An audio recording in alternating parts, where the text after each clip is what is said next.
Since the dawn of time, the human attention span used to be 30 minutes for children in the 1800s.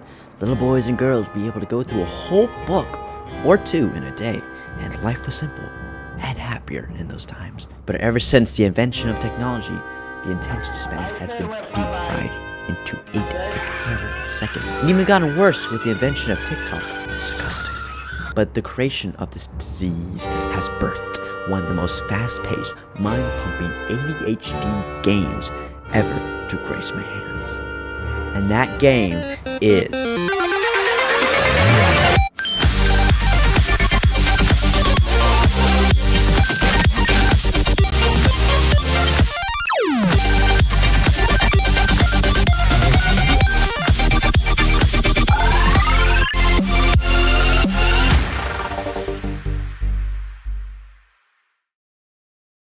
Now, Mullet Jack is pretty similar to games you've already seen, like Ultra Kill or Hotline Miami. I love being a fucking chicken. But unlike those games, I feel like it takes its fast-paced roots to the next level, having you on a 10-second timer making you kill enemies for extra time just for you to get to the end of the level. And you may be thinking this is a very basic game, that the wow factor is nothing more than just looking at it. But Hammer 95, the studio that made the game, had one trick up their sleeve. By making it a roguelike, having every run and playthrough play out differently for every player. You may start your run with a nice katana build and end with a build that makes you a one-hit killing machine by just using your finger. I'm telling you, this game is no joke. This is peak gaming.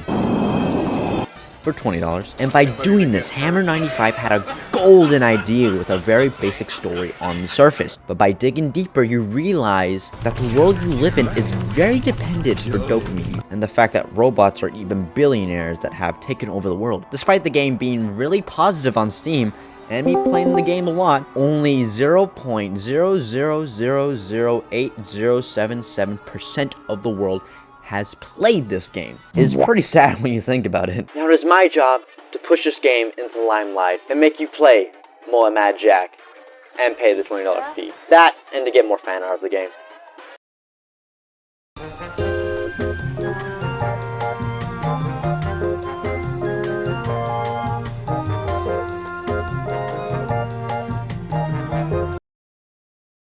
Far into the future, man and internet merged into a new being. Humans need dopamine every 10 seconds or else they'll die. The world is now ruled by super rich AI robots called rogue billionaires. Those who dare to live every 10 seconds of life to kill these robots are called moderators. Sir, initializing our live stream show.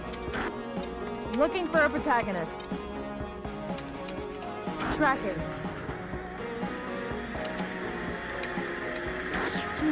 He sounds like a strong silent type. Sir, I'm going to call in. You entered the Peace Corps Justice app, the #1 moderator streaming app. You will enter live stream shortly. Today's prize? These amazing sneakers. Today's mission? To rescue the influencer princess from the robot scum. She's got 2 billion followers, you know! The first moderator to rescue her on livestream wins the prize! We'll triangulate her location. Right now, she's... right in front of you! Watch out!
So, the plot of the game is just saving a girl to get a pair of J's. Literally just Mario. From the intro text, it informs us about how man and machine became one.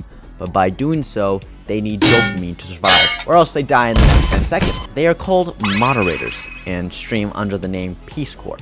They are sent out by Peace Corp to live stream their violent missions, and in return, they get the dopamine pumped into their bloodstream from the amount of likes they get from their viewers. The moderator we play as is Jack Banhammer, and is hired by said Peace Corp to save the influencer princess who has been kidnapped by the robo-billionaires named Mr. Mullet, and in return, he will receive his pair of J's. After the cutscene, the first thing Jack does is kill a robot and steal his gun. Thug activities. The tutorial is your run-of-the-mill tutorial for YouTubers. Really, the only important thing to take away from this tutorial is you can do an execution if you have a mortal weapon like a knife from the wall or a cleaver from the table, and kicking vending machines will produce sodas to replenish your health or timer. A very helpful tip about the sodas is to make sure to reload your gun before drinking the soda, because if you start drinking when reloading, your gun will take double the time to reload whatever weapon you are wielding. After the tutorial, we are reminded by our Peace Corp coordinate named the Streamer that in the terms of service of their Peace Corp app, that if we die, we are sent back down to the last checkpoint we hit, which in this case would be level 1. When going into our first real floor, we're introduced to our first 4 enemies for the first 10 floors. We have the android class robots, with Vice Grunts being our very first enemy. They only shoot with pistols and are pretty basic. They don't really bring anything to the table. Shotgunners,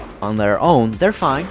It's when they're grouped up with other enemies is where they are a deadly force to reckon with, especially in harder difficulties since they can take a good chunk of your time. Then we have the drone class robots with fly drones. Very easy to dispatch of. One kick is all you really need to kill these guys. And if you kick the drones into other enemies, it will explode on impact, making them a bomb. Very nice.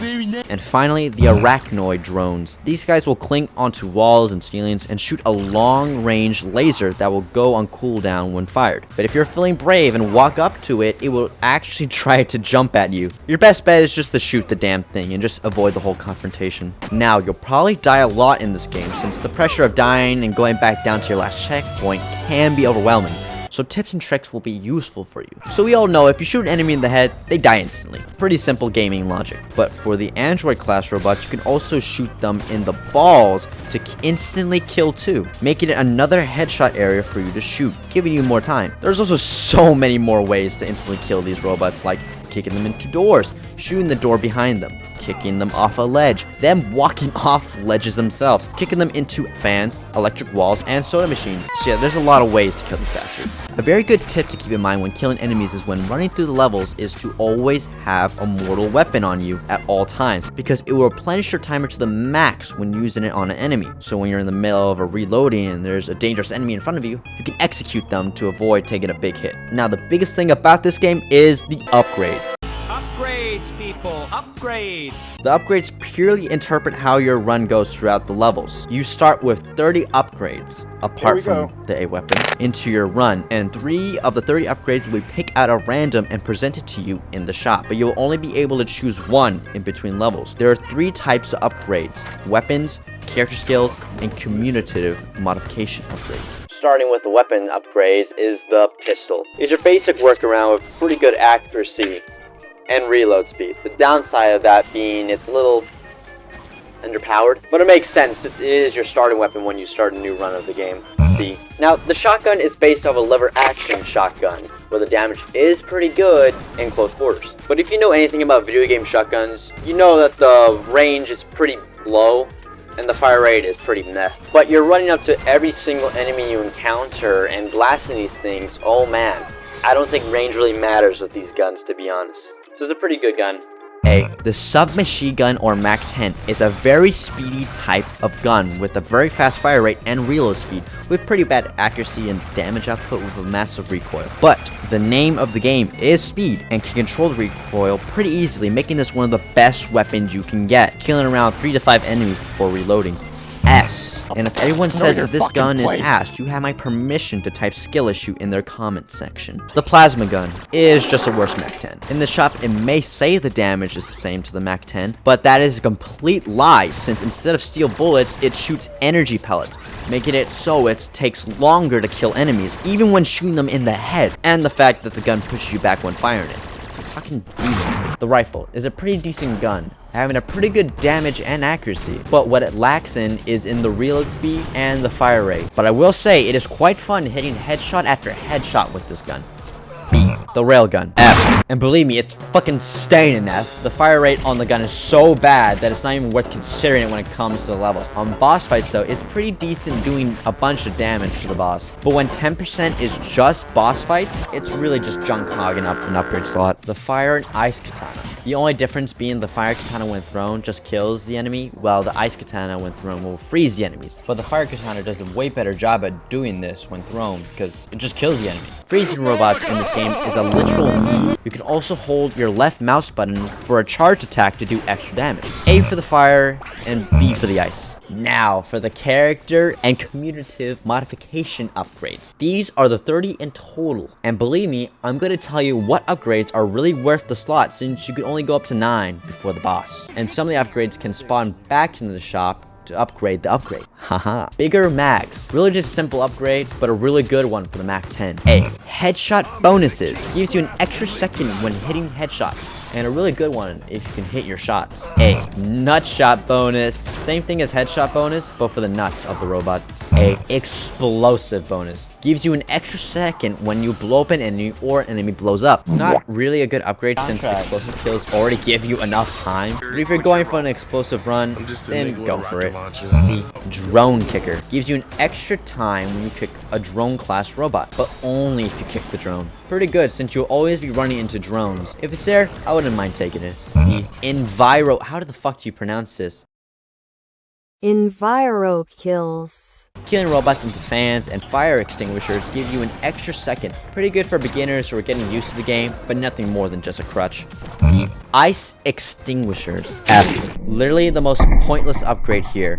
It replaces all the fire extinguishers with ice ones. It will freeze any robot standing near it when shot, but won't give you any time back. You have to kick the robot to destroy them to get the second. Time is precious and wasting time to get more time ain't worth it. Speed boost. Increases your speed by 5% every time it appears in the shop. Really good if you're trying to speed run through levels. A. Fast slide. Holy S, one of the best upgrades in the shop. There are vents that are placed throughout the levels that you can slide into. But with this upgrade, you're gonna want to go through every single vent you see with this upgrade. It makes Sonic jealous with all that speed. Dash reload. Every time you dash, your gun gets fully reloaded. But you'll have to complete the dash in order for your gun to get reloaded. Pretty good if you hate reloading. First shot. Every time you reload, the first bullet you shoot will do double damage. Really good if you pair it up with dash reload, and for the first 3 floors. But after that, it's not going to cut it. C. Faux piercing chance. Increase your chance by 50% for a bullet to pierce through an enemy. You're going to want this upgrade for any gun you get, especially for the Mac 10. F. Ricochet chance. Increases your chance by 30% for bullets to bounce. You're really gonna want this in your loadout if you have a shotgun or Mac 10. A must-have upgrade. A. Kick and shoot. After kicking an enemy, your weapon does double damage. This is a very good upgrade since this applies every time you kick an enemy. And believe me, you're going to be doing that a lot. A. Slow bullet chance. Make it a 10% chance that an enemy shoots a slow bullet. There's no point to this upgrade since most of the time you'll be zooming by the enemies anyways. Explosive ammo chance. Every bullet you fire has a 3% chance of exploding. It's a pretty fun upgrade, but it's not worth the whole upgrade spot. C. Spawn barrels. Explosive barrels will be placed throughout the level to shoot. It's a pretty good upgrade for your explosive build. The barrels even spawn in bosses. A B. Soda grenade. Every time you throw a soda, it will explode. But it takes forever for Jack to finish the soda that you have to actually stand still since the blast radius is pretty dog ass. Akimbo soda. There's a small chance a special soda will pop out of the vending machine, and when drinking it, it will let you dual-wield whatever weapon you're wielding with infinite ammo. This is a pretty good upgrade that makes you feel power hungry, and it's a really good upgrade for those who want to feel invincible. A. Toxic smell. Makes any enemy you touch weak. Good if you're pairing this up with kick and shoot. The fact that not taking a shower is actually an upgrade in this game is fucking funny. I give that a solid B. Ninja Demon. You start with double the damage power on every floor until you take damage. It's kind of a meh upgrade. Not really any strong feelings about it. See? Lollipop. gives you an extra second. Pretty good for beginners. But over time, when you get better at the game, you really treat this upgrade as that one friend who gets rich, who was originally broke, and whenever you ask about their friendship, you always go, Who are you? I don't know who you are. Who? Life Vest. It only appears on easier difficulties where the timer doesn't exist. It refuels all your health, but there's no use for this upgrade since it's so easy to regain health in these games. Weapon buyer. Every time you get a new weapon, you do double damage on that floor. Not really a good upgrade if you're sticking to one weapon. C. Slow motion. Slow motion kicks in when your last 3 seconds of life. This is a good upgrade if you're ass at the game. B. Fast throw.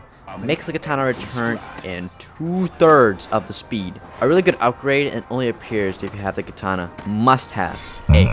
Bullet deflect. Also only appears when you have the katana. Has a chance to deflect any bullets shot at you. I'm a gambling man, and I'm gonna take those chances. A. Katana bonus.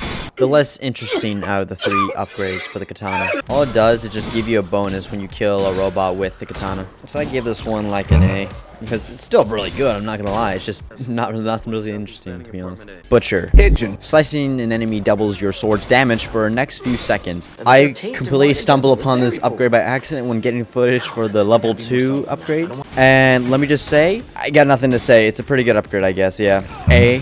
Even though all the enemies die in one hit from this weapon, so exit marker. Putting this fucking upgrade in F. There's absolutely no point in getting this upgrade since the way to the end of the level is always straight ahead of you. Actually a waste of an upgrade space. Boss killer. Takes 10% of the boss's health away. Really good if you're trying to speedrun the game. A. Talking/silent protagonist. These upgrades aren't really upgrades. It's really just upgrades for if you really like Jack's voice or prefer him to shut up. I'm not really gonna give this a ranking. They're just weird. And that's all the upgrades. A big part of the whole game. And there's a lot of good upgrades, so it doesn't feel like you have to stick with certain upgrades to feel you're not handicapped. This part of writing the script was so draining, man. With Peace Corp providing you with all these upgrades, we really don't know what Peace Corp's goal is and why they want us to save the princess, since we all know a company doesn't do things if it isn't for money. Reading the Mullet Magic manual, Peace Corporation is an organization born in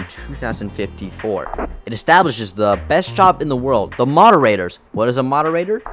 Unemployed people who can now fight back and eliminate rogue robots. The way this is set up really reminds me how 50 Blessings worked in Hotline Miami, getting ex-military vets and whatnot to sign up to kill Russians, but instead of Russians, it's robots. When zooming through the levels, you might notice 2 things. The wanted poster of you already plastered all over the place with a QR code they can actually scan, which just takes you to the Steam page. I support shameless ad reads and HR sponsors. But a more important prop that we see is flags everywhere, Peace Corp's logo crossed out. It's pretty obvious that Peace Corp has been around for a very long time, since the year is 2095. But it's been around for so long that robots have made anti-Peace Corp groups where they completely out-litify human crimes and harvest human flesh to replace their robot skin, which is, I don't think I need to say that's pretty fucked up. You can also see advertisements all over the floors, which makes sense since in this world, robots are the only thing to actually purchase products.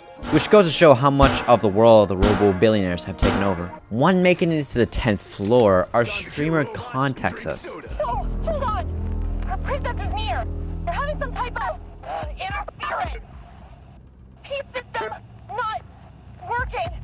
Looks like our time is offline!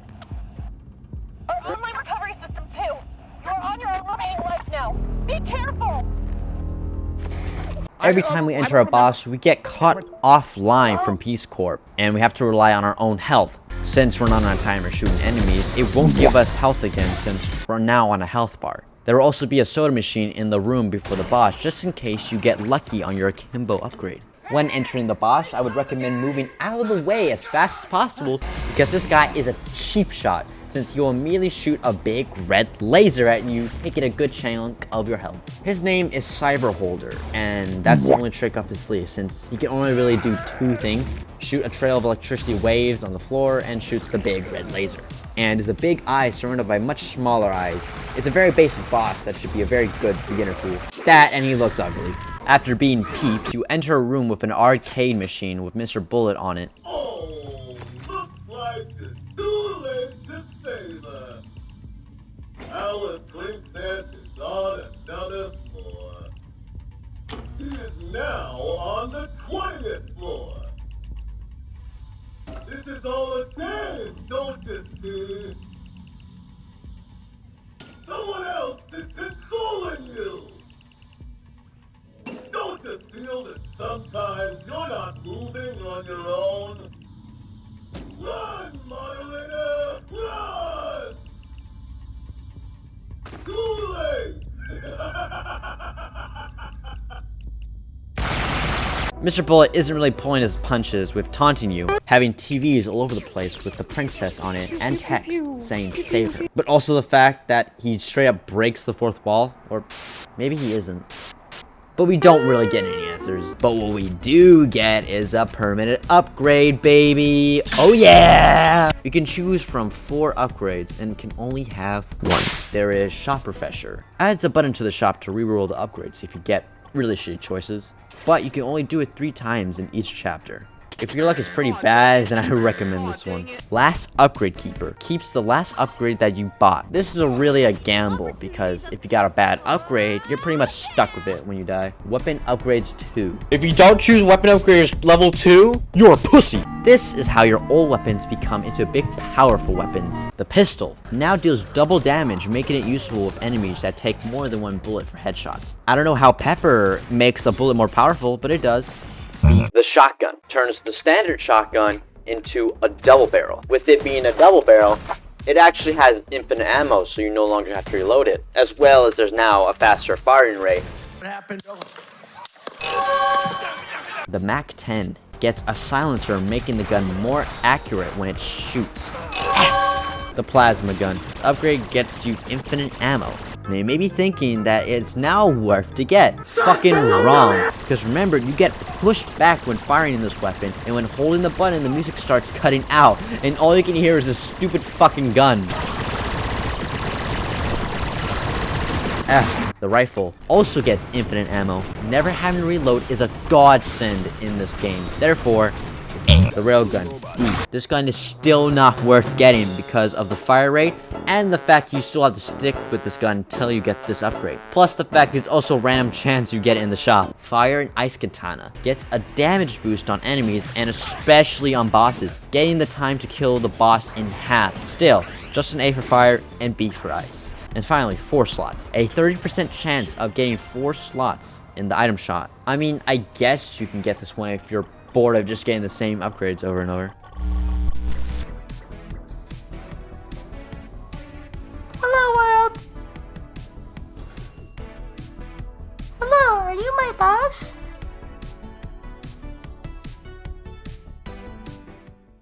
This weird little guy isn't really important until we're much more deeper in the game, so we'll just leave him alone for now. After that, we are introduced to 2 new hazards, with the one being acid and the other one being a chained up door that you have to shoot to open. The acid only takes 1 second away and only does 5 damage on the easiest difficulty. And with the chain doors, there will always be 3 on the door and have to shoot the chain itself. You can't just shoot the door 3 times and poof, it opens. But with every new floor we get to, we unlock 4 new upgrades, starting with anti-acid. You are completely immune to acid and will not take damage. I really see no point in this upgrade since it's really easy to regain your time in this game. D. Door locks. Puts a golden lock on the door for you to shoot once to open. This is really an upgrade you get if you have a slow firing weapon, not if you have the katana, shotgun, or MAC-10, since they can just destroy the chains in 1 click. C. Cure bottles. Oh man, beer bottles will spawn on tables throughout the levels, and when grabbing them, you will regain 1 second on your timer. I have a guilty pleasure for this upgrade, because when you're done drinking it, you can throw the bottle at an enemy to 1-hit kill them, and the timer for drinking is a lot more shorter than soda. Plus, it makes me feel like a real alcoholic. And Finally, Ninja Reload has a 30% chance of throwing a shuriken after reloading your weapon. Not really worth the slot since you can't raise the percentage. See? But with every good thing you get, a bad thing will soon follow up. And that bad thing being a new class of robots. The monster class robots. With our first one being the Hunter. This robot is a must take care of because he is way faster than you and can body block the fuck out of you when you're trying to speed through the level. But the fact that really puts me off is their dog-like tendencies to relentlessly chase you everywhere you go. And the fact that it doesn't think like the rest of the more humanoid robots. It stays completely still and doesn't move until they see you. It feels more like an investment than an actual sentient robot, like the Flesh Pig from Cruelty Squad, where it's just a big cube of flesh with legs. After being another 9 floors, we face our next boss.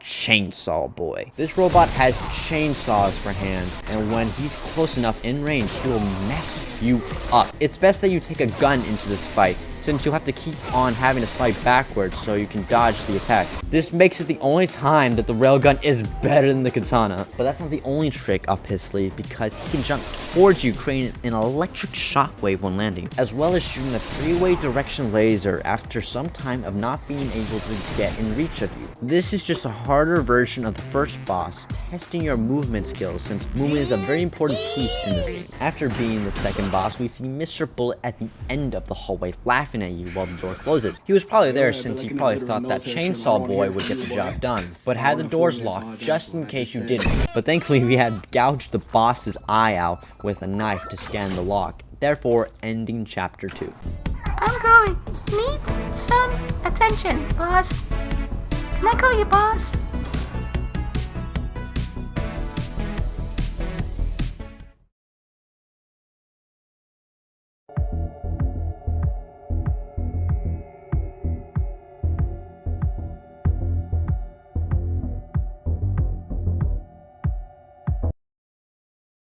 Floor 2 is a good step up from the first one, and as a reward, we get another permanent upgrade. But you may notice that the permanent upgrade that you chose last time is now golden. This is a max permanent upgrade, and once you take it, that's the max. You can't go any higher. And we have 4 more to get through, starting with the Super Shop Refresher. Makes it where you can reroll for new upgrades at every shop. A must-have for when you keep getting bad upgrades. Super Upgrade Keeper. After dying, you can choose what upgrade you can take into your new run. Pretty good, but you really only get this when there's nothing else to get. Weapons Upgrades 3. Lets you buy level 3 upgrades for all your weapons. Starting with the pistol. Never have to reload. Have very good accuracy, and damage is up to par. A. The shotgun. Every time you reload the gun, the damage output will increase. Pretty good for bosses, and overall just makes the gun better. F. The MAC-10. Turns the gun at 45 degrees for less recoil. This is one of the best guns in the game. The only downside to it though is it's the only gun that doesn't get an infinite ammo upgrade. Still S regardless. The plasma gun doubles the fire rate. At this point you're just wasting your time trying to get this upgrade since it takes forever to kill a boss with this gun fully upgraded. C. The rifle attaches a grenade launcher to the gun. Really good for taking out those chain doors. The problem is that you'll be forced into your reload animation after firing the grenade. A though, nonetheless. The railgun. C. It doubles the rate of fire like the plasma gun, but it's not very noticeable unless you directly compare the level 2 and level 3 upgrades side by side. Fire and Ice Katana lets you use the katana as a mortal weapon to finish enemies once on each floor. Pretty good upgrade if you hate using books as mortal weapons. A for fire, and a low A for ice. And finally, for permanent upgrades is Lucky 4 slots.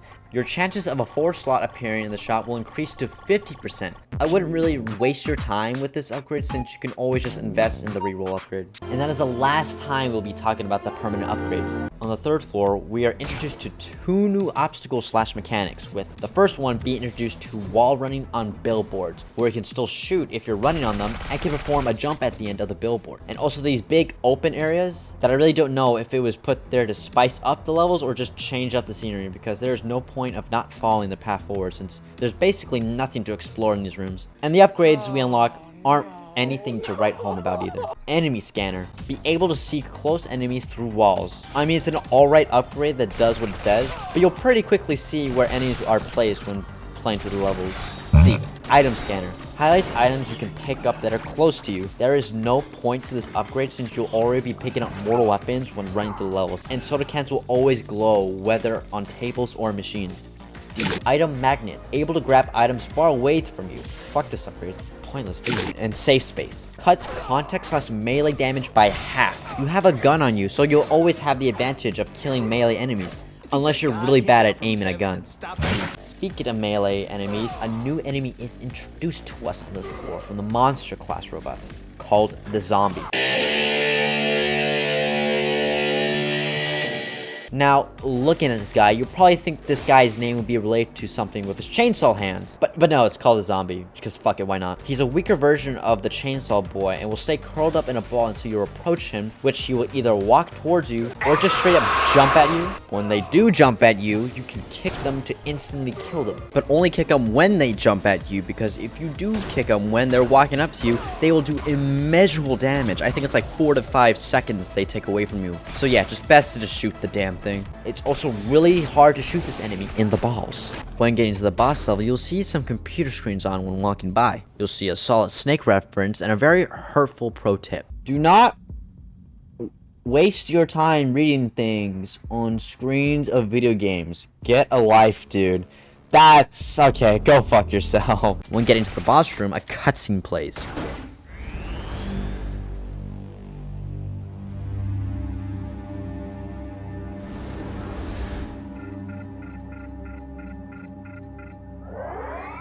Hello there, retro human. You really need some new shoes, don't you?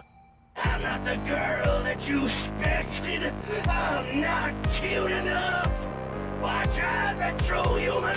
We are the AI future, and all you guys cheered for.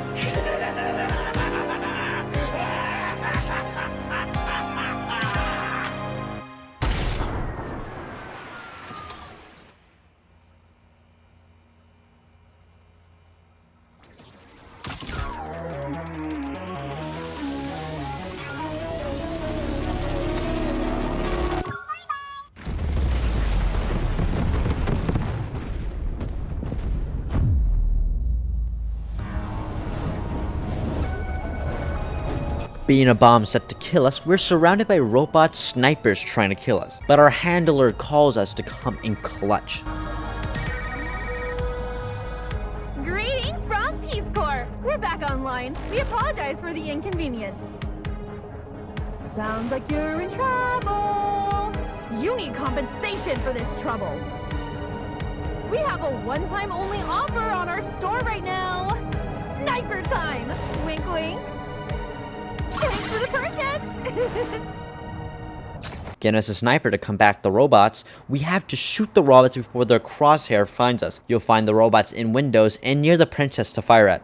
Over time, the robots will get faster and growing in waves, finding you and taking pot shots at you until they overwhelm you in numbers, and they keep getting fire shots at you until...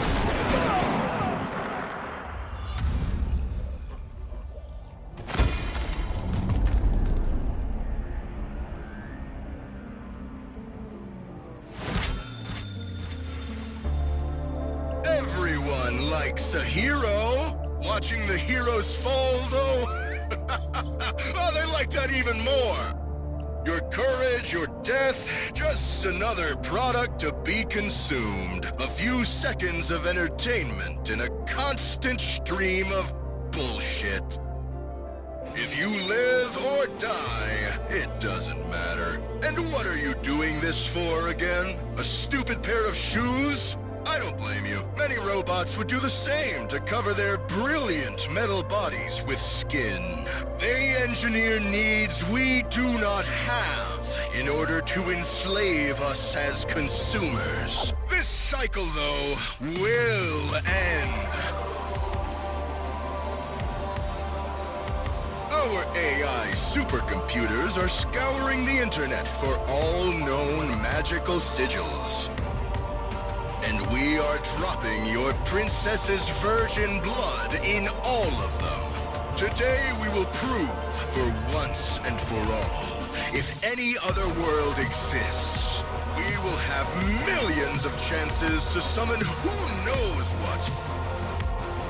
demons and chaos, perhaps even God. Wake up! Moderator! Please! And if nobody comes, will your 10 seconds of nonsense be enough to distract you from ultimate despair?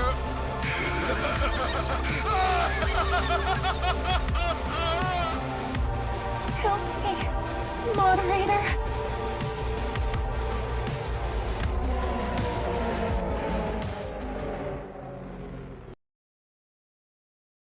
So, the robot billionaires don't find being the 1% fulfilling enough. So instead, they try to summon entities beyond this plane of existence. The plot of the game may seem very basic, but trust me, it goes way deeper than Save Girl Gets You. In an economy that rewards robotic behavior, humans are now the second most intelligent species. They are being reduced to some kind of new currency on the internet. The audience. Wow, that's kinda heavy. Let's go to the commercials. We'll be back in a moment. Sir, we need him. The audience loves him. We need the Brain Resurrection Wizard, now!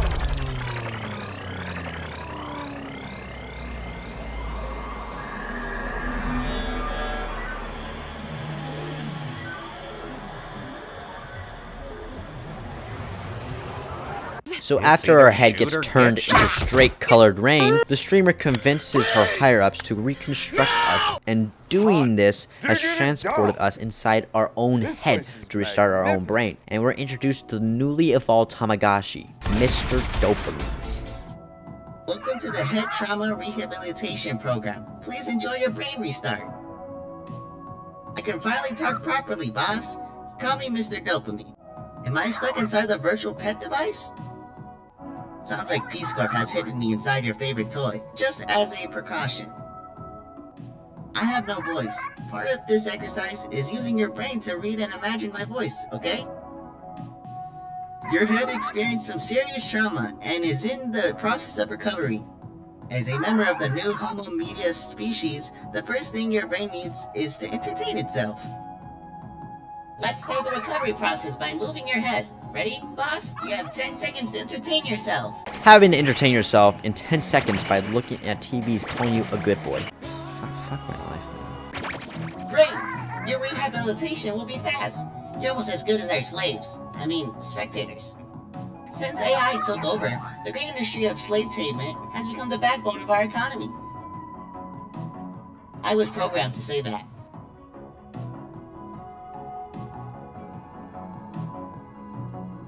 This virtual apartment is based on your childhood memories, the place where you grew up. Have fun exploring some childhood trauma. Home sweet home, boss. After all that, we're allowed to explore our old childhood home. But now that I really think about it, what do we really know about our protagonist? Reading the manual that the game gives you when buying the game, Jack Banhammer was born on February 30th, 2070, and in 2074 had a C-section because his mullet was too big. The fuck?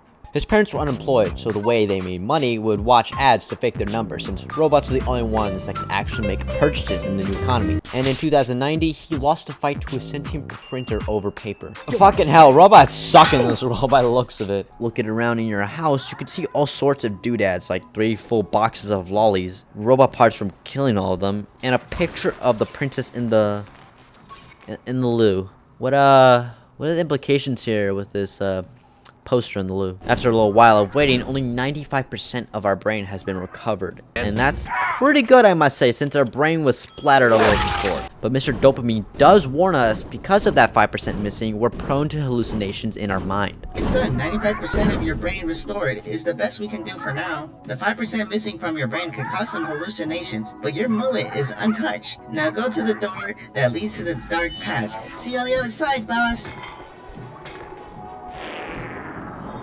What a nice apartment you have. You can even walk. The majority of retro humans can only walk in their homes using VR. Time to wake up and continue your journey. At least they give you health insurance. One more reason to keep going.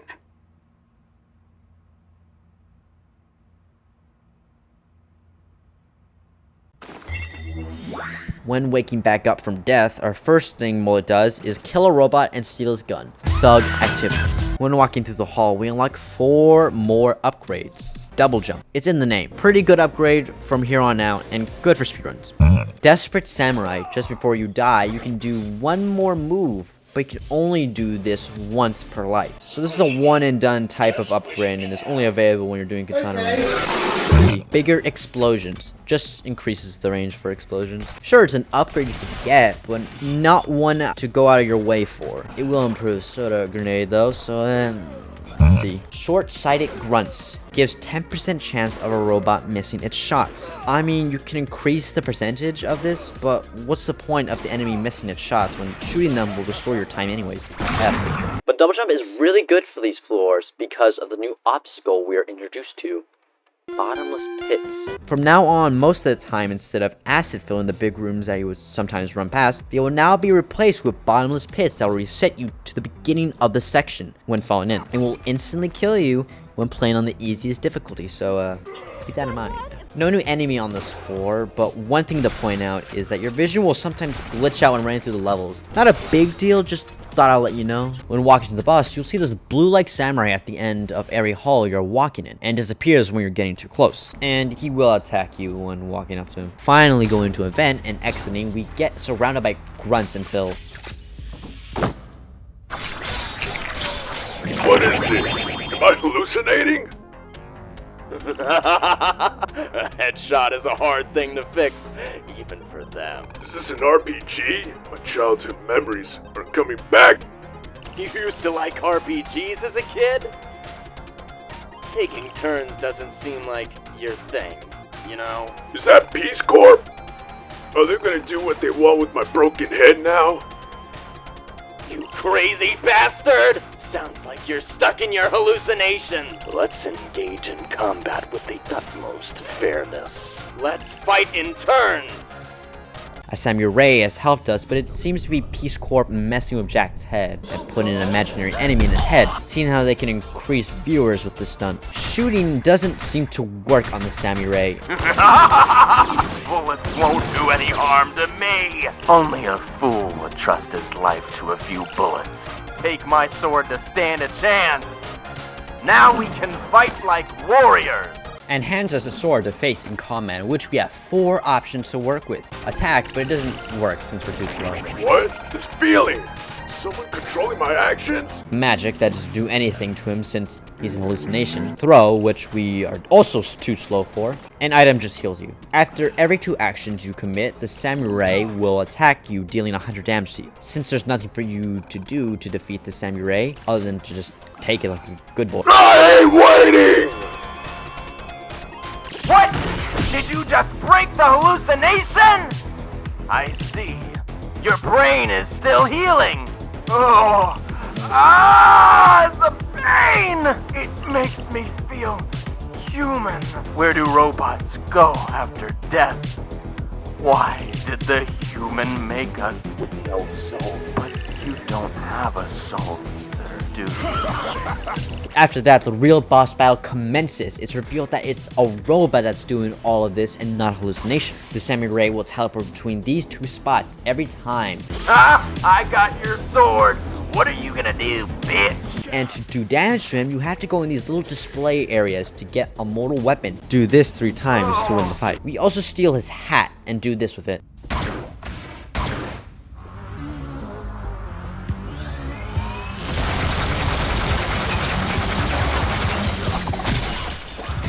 Fatality. After purchasing a permanent upgrade and Mr. Dopamine saying something. I'm tired. The 5% missing from your brain can cause some illusions, boss. Watch out. We move on to the next floors.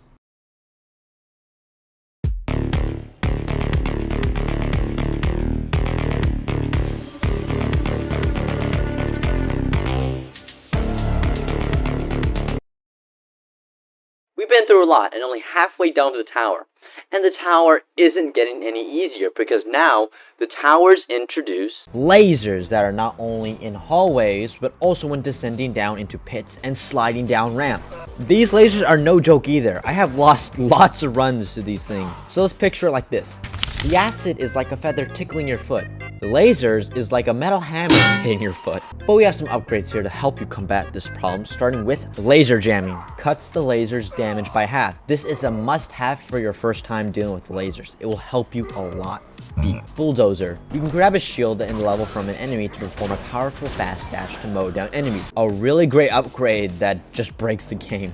A. Laser bonus. Killing an enemy by using the lasers gives you an extra second. This is a pretty good upgrade since kicking an enemy into the lasers also destroys them entirely. A win-win in anyone's book. A. Critical hit chance. Has a 10% chance of hitting a critical hit on an enemy, instantly killing them. This is a pretty good upgrade for 3 reasons. 1 is that you can increase the percentage in the upgrade shop. 2 is that this also works on bosses so you can get through them even faster. And 3, this is a pretty good upgrade to choose when you don't like the other options in the shop, making it a great scapegoat. I mean, a really good haul of upgrades that will help you throughout the levels, since we've got a new enemy to deal with, that being the Defenders.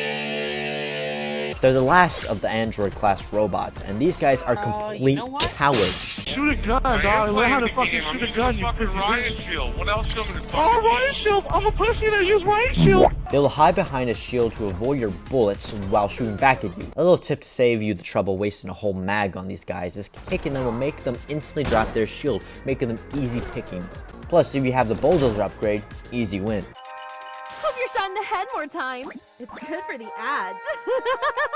Kill yourself! One thing you may notice when running through the levels is that you're seeing a lot more anti-Peace Corps flag sprays or even on doors, which makes sense since we're climbing up the tower where it's getting harder and harder since the robots up here are way more prejudiced against humans, all except the lead up to the boss room with the Peace Corps logo without a red circle with the line across on the door. Even a flag with the American flag color scheme. One detail I really want to point out about the spray on the door is it looks very old. Like, you notice the paint is kind of chipped, like it's been here for a very long time. It gets me thinking that what if this was originally a Peace Corps headquarters that the robots took over? It really goes to show how much Peace Corps and the robots hate each other. So much that they take over each other's territory. I mean, don't get me wrong, there's still anti-Peace Corps flags in the room, but it's just weird to me that there's even more Peace Corps propaganda than anti-Peace Corps propaganda. Oh, PC. Oh wow, that's really close. Oof. My boy Isaiah, he is a CP wigger. He loves it. But if anything, the boss will change our mind on the robots being anti-PC, with their name being called Boss_Wall Ducker, being a wall full of eyes. The way they attack is shooting off lines of shockwaves that you will have to jump and dodge, and the second attack is the eyes shooting a square-shaped electric balls at you. And the more eyes that are alive, the more they're going to be thrown at you. But this boss has one trick up its sleeve. If you notice, there are 2 walls next to you that have electrocuting effects when touching them. And when taking too long with the fight, these walls will slowly come closing in on you, making it harder to dodge the boss's attacks. So I would recommend getting a high powerful weapon to get through this boss quickly. And no, the railgun will not help you in this situation. I don't know why the fuck you would ask that. After killing the boss, Mr. Bullet does the same thing that he did in Chapter 2, laughing at you. But this time the door scans us and it just lets us in without any identification of the boss we just beat. It's almost like Mr. Bullet wants to try and kill him. Kinda like how serial killers want to be caught. They just do it for the love of the dopamine. Boss, I have the feeling again of someone controlling us. You had this feeling of being inside a game, within a game, within a game. Floor 5 was kinda tough, and Floor 6 has no intention of making that easier, especially with these dog-ass upgrades. You're doing so good, man! Lava Boots. Reduces the damage taken by lava. This is just the acid but red, giving it a decent laziness. Working elevator. Skips the floor you're on. This upgrade isn't really a must-have, but it's there for people who are pretty bad at the game. C. Grappling hook. You're able to grapple yourself towards the enemy once per level. It's an alright upgrade with no strong feelings towards it. It's B in my books. Art of War. You do double damage in your last 3 seconds of life. Not really good since it doesn't slow down time to really hit your shots. C. These upgrades ain't doing anything, bruh. Especially the new enemy. The Ghost. The last of the monster class robots. Just like the zombie, the Ghost is a downgraded version of the samurai, and just like the boss, you can't use your gun to kill him, only stun him. What you have to do is go up to him in his personal space and kick him to kill him to get his sweet, sweet seconds. But if you fail to do this, he will just shoot a shockwave at you and disappear. But that's not the only thing that is in your way. I mean, come on, has it really gotten easier with these levels? We also have rotating red beams that will hurt you when touching them. What you could do though is shoot the beam to make it slow down so you can easily maneuver past, since they also will appear in ramps. When going up to the boss on this floor, you'll notice that there's no soda machine before the boss. It's really not holding back his punches because the soda machine is the boss.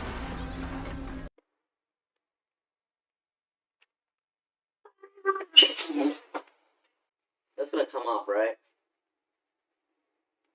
Oh, fuck. A big warning fighting this boss for the first time is don't fight this boss with the MAC-10 or plasma gun unless you really want a 4-minute boss battle. The boss name is Robot Hunter D, and it's a 4-headed dragon-like robot. And this thing does a lot of shit, like shooting electric spears at you, spawning this yellow and red flashing circle that homes in on you, shooting off a shockwave, spawning a bunch of balls with eyes that shoot off a laser after destroying the head, and finally shooting this green electric mist at you when getting down to its last 2 heads. Yeah, there's a lot of things to hate about this boss. Plus the fact you're restricted to this semi-medium platform, dodging all of this while surrounded by lava. After defeating the boss, you hold this giant Kim Kardashian eye and...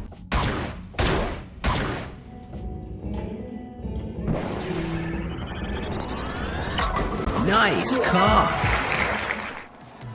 Can I ask you something, boss? Why did they program us without a soul? This has been the second time we've been asked this question, the first being from the samurai. But it's weird it's coming from the AI that just became active over an hour ago, which gets me thinking, what if robots gain sentience after an hour or two and ask people or themselves this question? It's just a very weird question, man.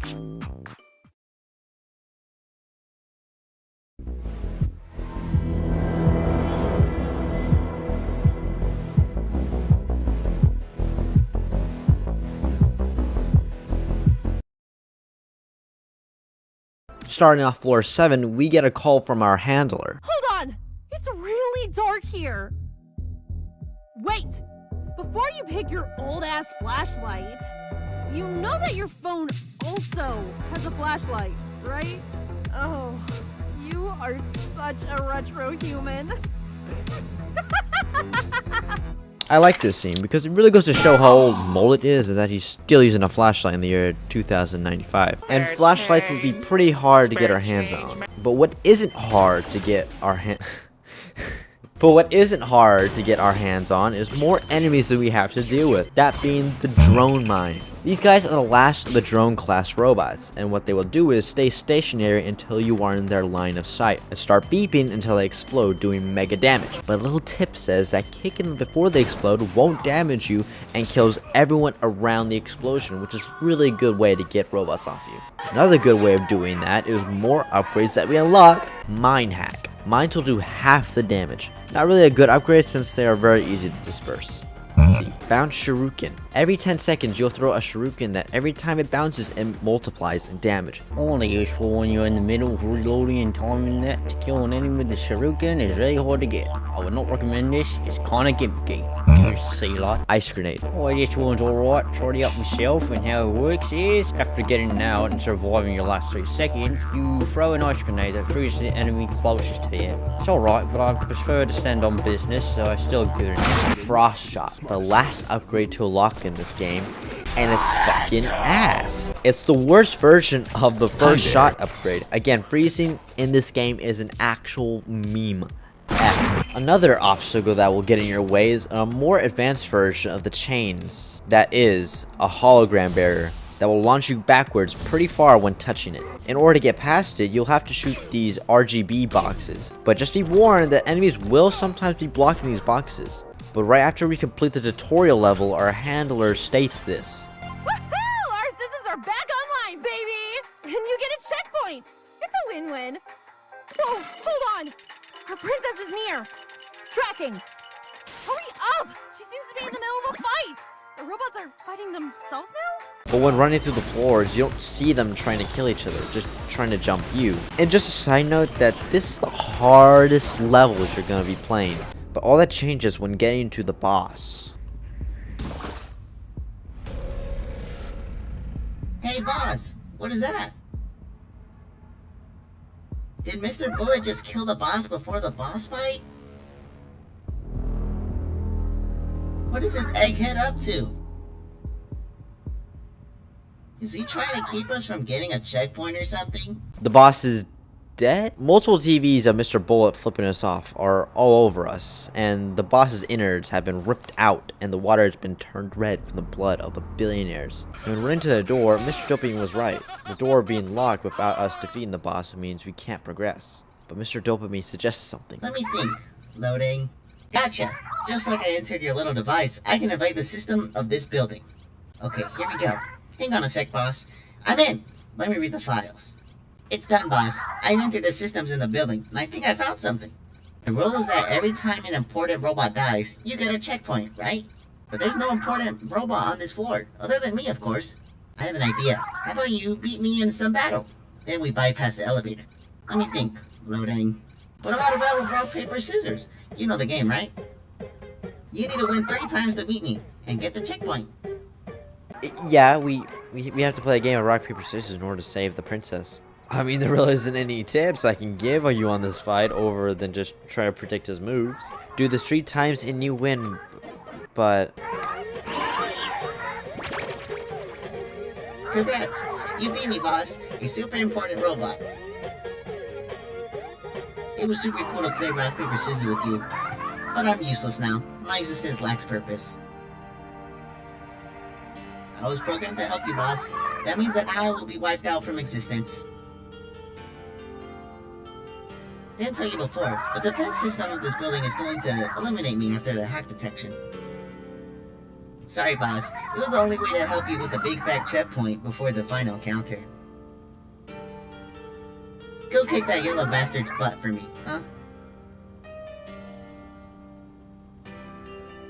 The defense system will come any second now. Can I ask you something, boss? Do robots and humans go to the same place after death? I'm glad to help you get to the top of this building. I feel important.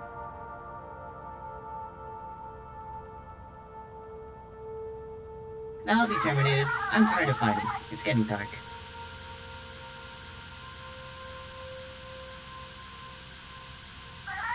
Boss? Congratulations. Mr. Dopamine has died. And his sacrifice won't go in vain.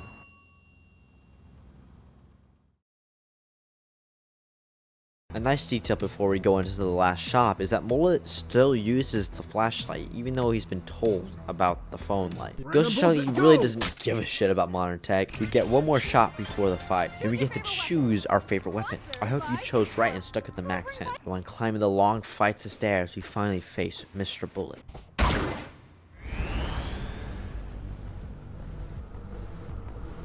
The ritual is over! I tried everything! There is nothing beyond! We did all possible sigil combinations with her virgin blood. Nothing. No summon, no demons, no angels.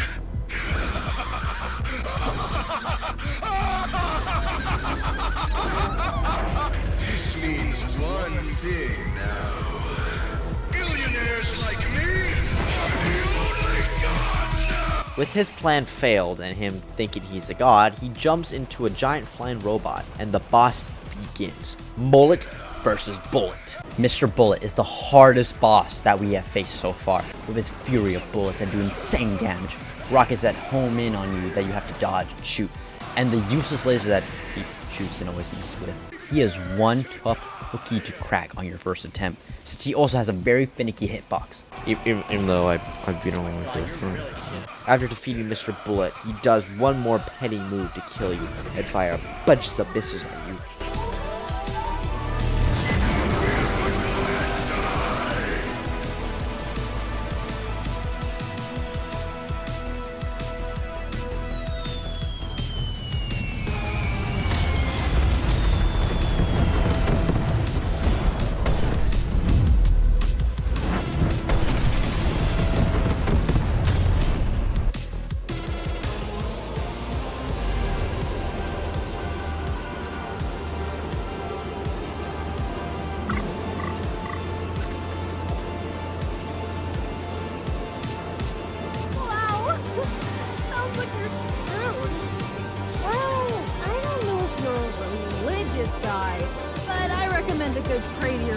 shot of choice. And you're an atheist. This would be a good time to accept the metaphysical in your life. Pray tutorial. Close your eyes, join your hands, and imagine a holy place. A soft and serene cloudy place where no damn robot could ever go. A place of peace. And the Peace Corporation will be there to help you. Peace Corporation, delivering violence for you. Sleep well.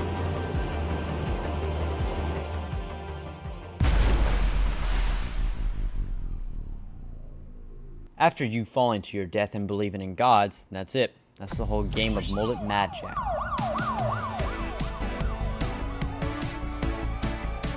Woo! What a night. The sales are through the roof.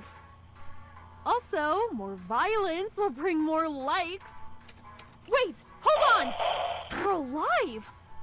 Oh, this girl is not kidding around. You want more, don't you? You love post-credit scenes, right?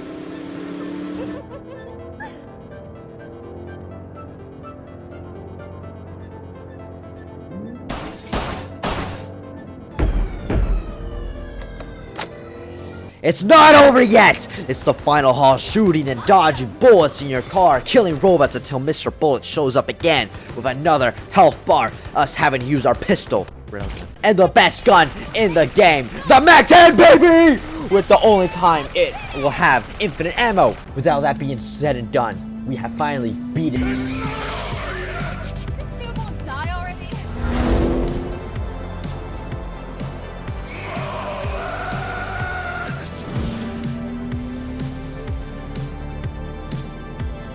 You're going down. This guy is just like Tanner in Last of the League VC.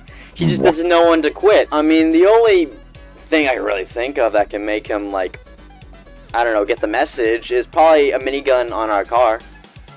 Wait, minigun on our car? Yep, that is right. We have a minigun in our car. Shoot at Mr. Bullet. He will try and dodge you and shoot missiles at you. But in the end, you become victorious. And Mr. Bullet is no more.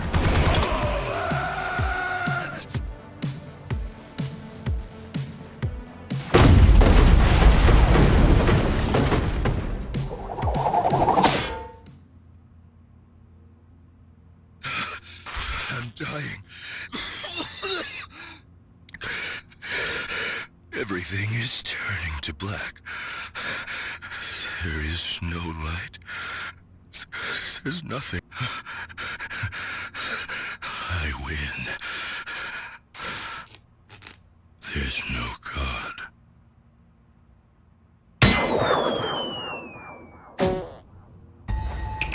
And our handler calls us to let us know that we won our prize. Congratulations, moderator! Such a good job you did! I mean, by killing a billionaire! You win our prize! You just need to pick these amazing sneakers at our HQ! Bye!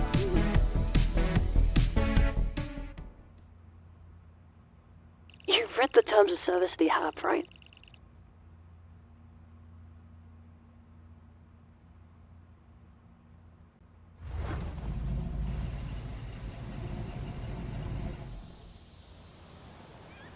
Having a little chat with the princess, we find out why Mr. Bullet's plan didn't work. Hey, moderator. Thank you for saving me. Don't worry, his plan didn't work. To prove anything, he needed a virgin's blood. And, well, I'm not a virgin.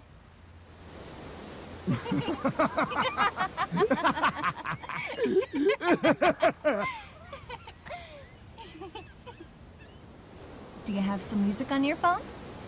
I'm sick of this phone.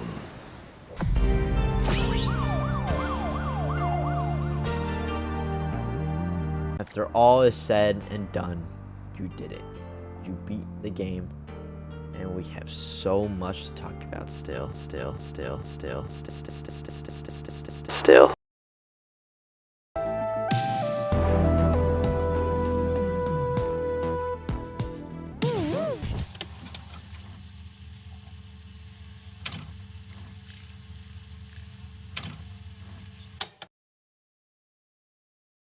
If you aren't feeling satisfied with the amount of gameplay you just endured and really want those shoes, waiting for the credits to be done, or just skipping them if you're that kind of person, gets you a little cutscene.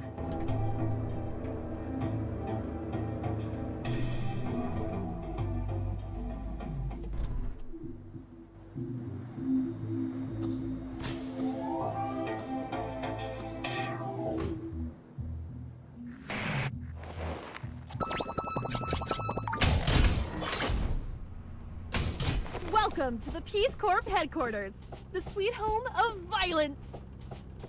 This building is huge. We have endless floors. To pick your shoes, you need to go to the Department of Prizes. It's on some floor above. It's only a walk of a few minutes. See you there. Good luck. By leaving a car and our member of the fair sex, we enter endless mode. Now, endless mode is made differently. Instead of going through a boss every 10 floors, you will instead get your timer shortened by 1 second, and it'll keep getting shorter every 10 floors you go. Dude, I fucking earned these shoes, man. 80 floors?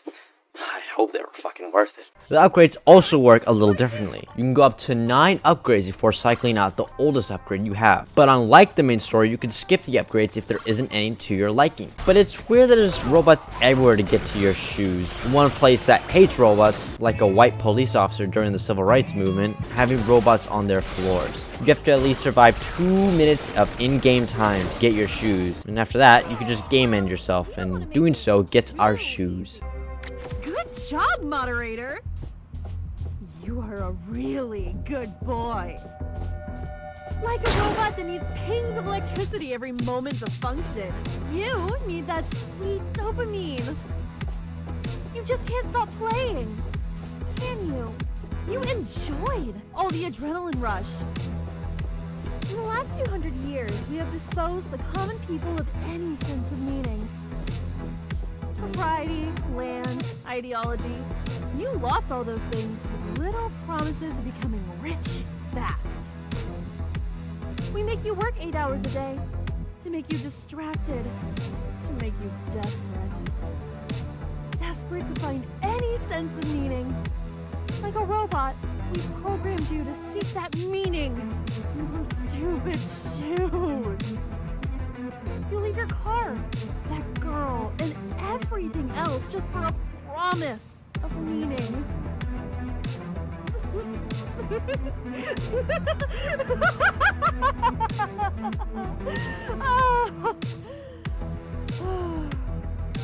Then the robots came. We promised you a better future with robots, and you loved them for a time. With all the work made by AI, we truly made all men equals. Empty vessels of endless entertainment. What the first billionaire robots understand is that they don't need to eliminate mankind. Mankind already created a stage of unparalleled serfdom. They just needed to keep the lie going. The lie that maybe you will find meaning and purpose in the next show, the next game, the next life. And you'll feel better and complete like your ancestors after chasing a deer to make a good dinner. So full of urgency, so full of suffering, natural sensations, purpose, meaning. Just for that dopamine, you will desperately keep doing this in an endless cycle, won't you? So now, slave, I will make you my boyfriend. I always wanted a strong, silent type. You will be trapped here in an endless cycle of love. Congratulations on proving that you are not like these robots, are you? To finally pick your prize, just check this box. Go ahead. You can finally pick your prize to prove that you are not my slave. Just check the box.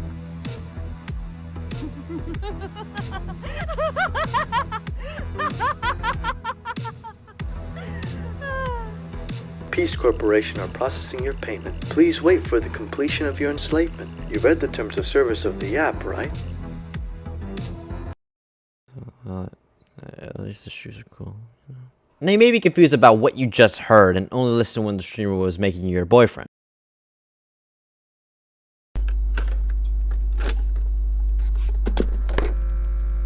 For over 200 years, a group called Peace Corp has been influencing people all over the world. Instead of encouraging meaningful lives focused on freedom and happiness, they made people chase the quick pleasures of dopamine and money. To do this, they created the modern work system, which left most people feeling empty and stuck. As a result, people started looking for purpose in the fun of things Peace Corp offered. Later, Peace Corp created super smart AIs to make this control even stronger. At first, these AIs were welcome to society, but soon, people became addicted to constant entertainment and dopamine, needing a new hit every 10 seconds just to feel good. Eventually, the AIs took over and became the robo-billionaires, rich, powerful robots. They used the same tricks as Peace Corp to control people by feeding them endless new products and distractions. In response, Peace Corp pretended to be the good guys fighting against the robo-billionaires. They even tricked the robo-billionaires into wasting their wealth on useless luxury. By the 2090s, Peace Corp ran an ad called the Peace Corp Justice app. It hired bounty hunters called moderators to kill robo-billionaires and their robot armies. These battles were live-streamed like a reality show, and viewers watched moderators as heroes and brought Peace Corp products during the streams. Even bounty hunters were chasing thrills instead of real rewards, showing that everyone was still trapped in the same cycle of needing constant excitement.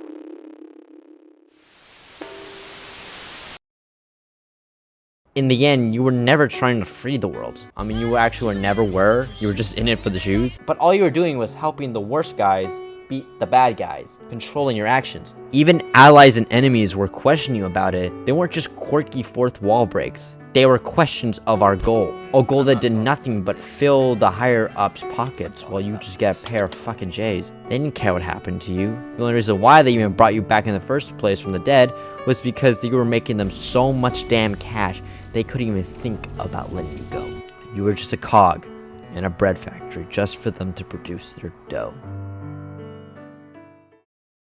When actually beating the game for real this time, we unlock more colored shoes and harder and easier difficulties. And you don't have to replay every single difficulty to get the colored shoes you want. You can just go on the highest difficulty and get all the shoes in one go. The only problem with that is, the highest difficulty is permadeath.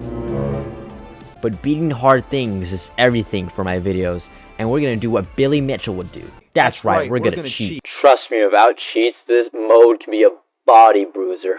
You can also unlock other shoes in the other game modes the game has to offer. Endless mode, we already explained, no need to go further into that one. Weapon roulette, you'll get new weapons every floor you play through, and also shares the same rules as endless mode. And a little tip about weapon roulette, there's a small chance you can get a weapon so powerful that it just wins you the game every time. The finger gun. I always like it when video games put joke weapons in their game because they could just be the most broken thing ever or the worse than the Doom 3 shotgun. You can find the finger gun in the main story shop as well with a very low chance of getting it. The strat is to load the Mr. Bullet boss fight and just keep re-rolling until you get it. Once getting it, beat the boss with it and let everything play out until you get to the credits. Then leave and go back to the first chapter, and you'll be able to play the whole game with this broken gun. You can also upgrade the gun as well, which gives you just extra hands to the point you can just pull shit like this.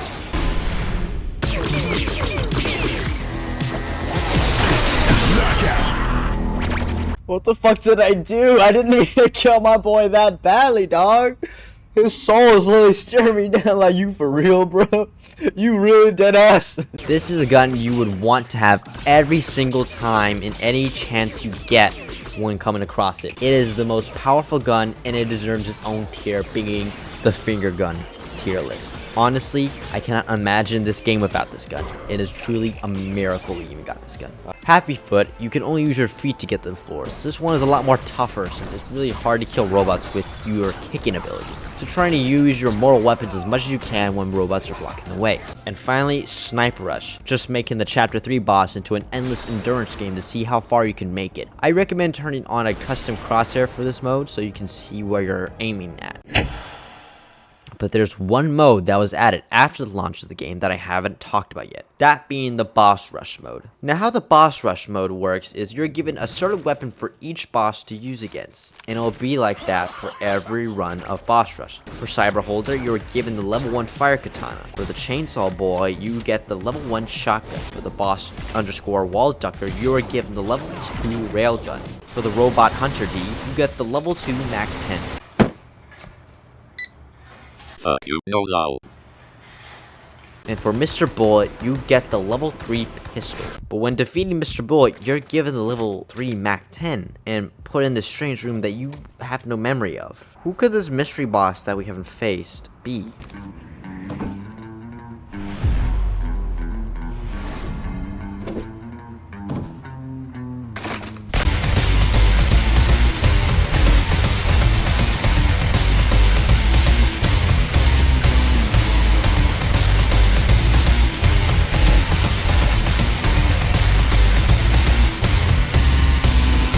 The treacherous Bullet's Lesser GoPro V2 from Ultra Kill. Now you may be wondering why not V1? Because V1 will wipe the floor with our stinky human flesh. V2 will sit on his throne with his own pair of red jays, waiting for your rifle. When entering his domain, the battle will begin. V2 is no other boss that we have seen in this game. Shoots constant bullets, spraying shotgun shells, not to mention the sliding he will constantly do. A ground pound that will produce an electric shockwave, grenades that he shoots, and his iconic 3-point trick shot that you will have to dash if you want to dodge its utter pain. But V2 does something that no other boss has done in this game, and that being him having a second phase, sliding down a ramp forever, paying homage to the 4-4 level in Ultra Kill, shooting bullets at each other until one of you comes out on top. When defeating this second phase, you punch a coin through his stupid little eye to win the fight, proving that you are the superior video game. And all that is left to do in this game is unlock a Tamagotchi game with your best friend Mr. Dopamine, as well as a picture of your girlfriend. And there you have it. That is all of Mullet Mad Jack that I know of. Hopefully I didn't miss anything. And it's that game that makes you hit that sweet dopamine sauce that you miss, or whatever. I don't know. I really don't know. I fucked that up, really. Yeah. I should be going.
And yeah, that's all of Mullet Mad Jack. Sorry this video took so long, and thank you for waiting for this long. This took a lot of work, money, and time to do this. Supposedly I got a Mac 10, not for the video, just because I felt like it.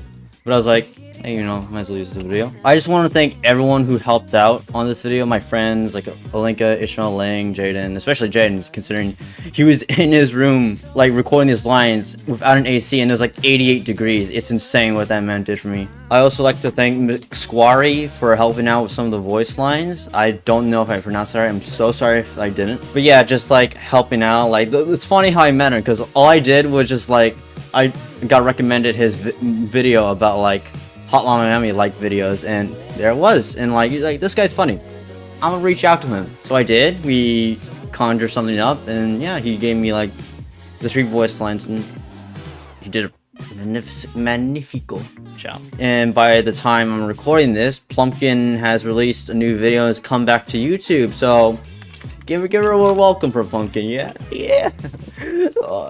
And with that, a lot of fun videos are planned in the works. Got a Marvel Rivals video, a Among Us video, a Peak video, a Lethal Company video, heck, even a random clips video. Like, because look, let's be honest, Ishmael Antics 2 ain't happening. It's just not. I'm sorry to let you down. But anyways, yeah, thank you all for watching this video and getting this far, and don't subscribe, report my fucking channel for all I care. I don't give a shit about all of that stuff. I just love doing what I do. And yeah, see ya.